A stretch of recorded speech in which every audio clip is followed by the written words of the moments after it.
Hey there Raiders, here's how to get Leviathan Skin in Sand.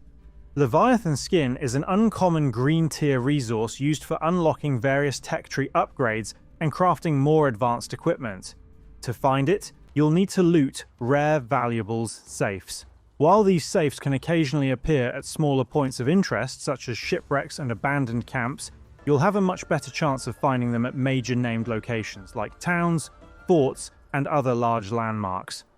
Leviathan Skin is a common drop from these rare valuable safes, so be sure to loot every one you come across. If you're lucky enough to find higher tier versions of these safes, check those as well, as they can also contain Leviathan Skin along with other valuable resources. If you're planning to farm a large amount, focus your expeditions on major loot locations where rare valuable safes spawn more frequently. This will give you the best chance of collecting enough Leviathan Skin for future upgrades and crafting. As always, stay alert for hostile NPCs and rival players while looting, and make sure to extract safely so you can bring your hard-earned materials home.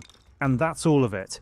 If this video helped, please leave a like or comment and subscribe to the channel for more straightforward guides. Thanks for stopping by, and see you in the next side quest.